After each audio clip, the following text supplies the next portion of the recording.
Greetings, booktubers, and welcome back to Grammaticus Books, where today we're talking about one of my favorite authors of all time, Robert E. Howard, and we're talking about specifically one of his greatest stories. Robert E. Howard, the greatest pulp fiction writer to ever live, and this is one of his best stories, and it's not a Conan story.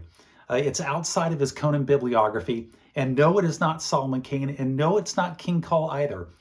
In my opinion, and I'm sure I'm going to hear down in the comments section, get some blowback on this, but I don't think that either Cull or Solomon Kane can hold a candle to his Conan stories. They were just a cut above. Cull and Solomon Kane, to me, seem to be sort of pale imitations of Conan. They're good. I enjoy them. They're just not that level of greatness that Conan or Robert E. Howard was writing with his Conan stories. But this story is, in my opinion, there are two stories outside of his Conan stories that match up to the level of his Conan lexicon. And the first story is Shadow the Vulture, that was here in Sowers of the Thunder, which is about the wandering German knight von Kalmbach and his battle companion, Red Sonja, at the Siege of Vienna. And the second one, which is the one I want to talk about here today, which is even better than Shadow the Vulture, is The Marchers of Valhalla, which is one of his James Allison stories.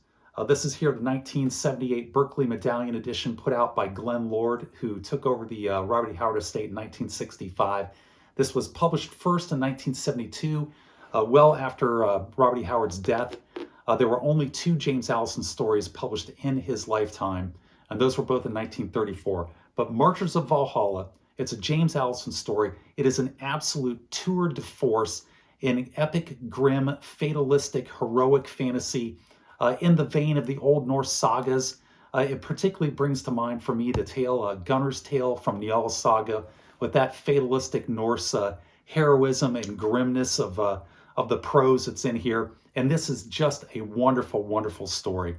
And I would put it up against anything that Robert E. Howard wrote for his Conan works. I'd put it up against Frost Giant's Daughter, Tower of the Elephant, Beyond the Black River. It's every bit as good. And what makes it even better, in my opinion, is that it's not just a reskinning of his Conan novels. This is a completely new character with a whole completely different mood, personality, a whole different type of vibe to it. It's even more brutal and more savage in the writing here than in his Conan novels, if you can believe that.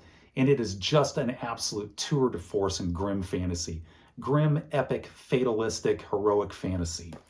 So the James Allison novels, what are they? James Allison was a character that was created by Robert E. Howard. He's a modern person, at least modern to Robert E. Howard, who was living in Texas in the 1930s.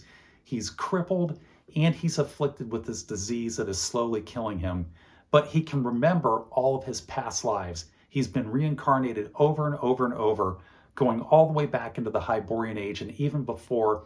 And he has always been a member of the Aesir tribe throughout history, from Hyboria all the way forward into Texas. And so each one of these James Allison tales is Robert E. Howard telling one story of one of James Allison's past lives. And this one here, Marchers of Valhalla, is Hjalmar in his trek down to the prehistory of Texas. And yes, I did say Texas, and I'll get to that. But there were two of these James Allison stories that were published during Robert E. Howard's lifetime, both in 1934. The first one was The Valley of the Worm, and the second one was The Garden of Evil. And then this one here is published after his death, Marchers of Valhalla, 1972, by Glenn Lord. And there were 5 other of these James Allison stories, but they were all fragments. Those fragments were finished by other authors and are published in Swords of the North. But these are the 3 that came out prior to Swords of the North. You had Valley of the Worm, The Garden of Evil, and then Marchers of Valhalla here in this short novel, this collection of short stories, non-Conan stories here, put out in 1978, Berkeley Medallion, with the title one being Marchers of Valhalla. And it is just a wonderful story. It's one of my favorite Robert E. Howard stories of all time. So what is it about? There will be some spoilers going forward, so you've been warned. It is James Allison recalling his life as Hjalmar, this ancient Aesir or Nordheimer, who has gone on this epic migration with 1,000 other Aesir warriors. And they have migrated all the way from Hyboria across into North America, and then they have trekked down from North America down into the swamps of Florida. At least I think it's Florida. It's somewhere in the southern lands, but it's in the swamp area. And from there, they go westward across and they go to Texas. And they get into the ancient Hyborian Texas, where they encounter the city called Kemu. And Kemu is sitting there on the shores of Texas, very close to the shores of Texas in the Gulf. And it is built by the descendants of Lemuria from fabled Atlantis. And there the story goes into just epic battles that happen. There's deals that are made with the Aesir warriors, who are down to 500 from their original 1,000 on this journey that they've gone over thousands and thousands of miles. And they cut deals. They're betrayed. You have a watery apocalypse. There's love thrown into it. And it is all written with this just doomful, fatalistic prose that is just spectacular. And I'm going to read you one of the battle scenes in here from page 89. And this is the first battle with the Kemurians. And it's just a paragraph in here. Their entire first rank went down beneath our whistling swords, and the ranks behind crushed back and wavered as the warriors felt the brute impact of our incredible strength. If they had held, they might have flanked us, hemmed us in with their superior numbers and slaughtered us. But they could not stand. In a storm of hammering swords, we plowed through, breaking their lines, treading their dead underfoot as we surged irresistibly onward. Their battle formation melted. They strove against us, man to man, and the battle became a slaughter. For in personal strength and ferocity, they were not a match for us. And that is just a sample of just the fantastic writing that's in here. Robert E. Howard was the absolute master of the pulp fantasy and epic fantasy writing. He puts there in one paragraph what it would take pages for another author to describe, and they wouldn't do it half as well as he did in there. Just the mood that he can create of a battle inside of one paragraph is just fantastic. And then there's another paragraph I want to read here to give you a flavor of the tone of the book here, where the Aesir are negotiating with the Kemurians in order to save their city. The leader of the Aesir, Asgrim, wants to sack it and burn it to the ground, and the Kemurians are pleading for their lives by trying to bribe them off. And his young warriors, Asgrim's young warriors, they want the loot, and so they persuade Asgrim to take the deal, and he's unhappy about it. Let me find it here. It says, "Young fools," snarled Asgrim, "the kisses and love cries of women fade and pall, but the sword sings a fresh song with each stroke. It is the false lure of women or the bright madness of slaughter." "Women," roared the young warriors, clashing their swords. "Let them send out their gifts, and we will spare their cursed city."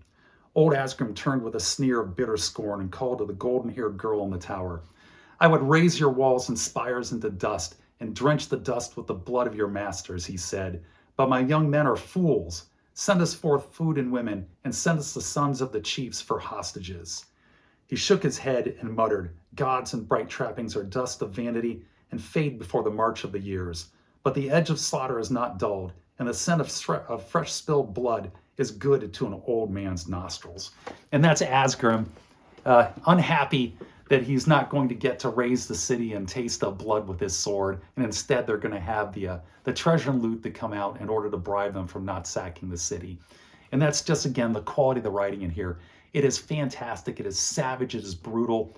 And another thing is that it is written through the premise of tribal identity, and that being the Aesirs and Heilmar. Because Heilmar and the other Aesirs, they view everything as you would have back in these days through the lens of your tribal identity, through your group identity, and through it of how he views the Aesirs himself, and how he views the other cultures that they encounter on this just epic trek of thousands of miles crossing down from Hyboria, down into the swamps of Florida, and then over to Texas. But the interesting thing is that Robert E. Howard doesn't limit it through the lens of the Aesir.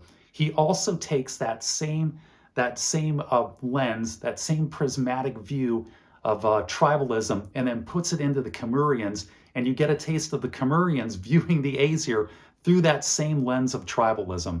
And it's wonderful stuff. It feeds into the story. It's a central part of the story here. You can't avoid it, and it does make this for a much better tale.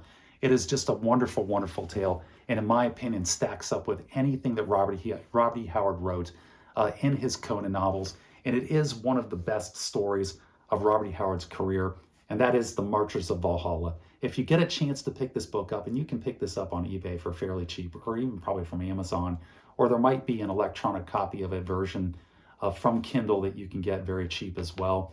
It is absolutely fantastic. It is not on Project Gutenberg because it wasn't published until 1972, so it's not yet in the public domain. But it's just a spectacular tour de force by Robert E. Howard, a clinic in how to write epic, grim, fatalistic fantasy in the vein of the Old Norse sagas. And again, what makes this even better, in my opinion, is that it's not just a reskinning of Conan. It's a complete and separate character all his own. So that's it for the Marches of Valhalla. I do plan on doing stories, or videos, I should say, on both the Worms, the Valley of the Worm, and the Garden of Evil that are also James Allison stories. So look for those coming up. And with that, I'm going to say take care, be safe, and I will catch you guys next time.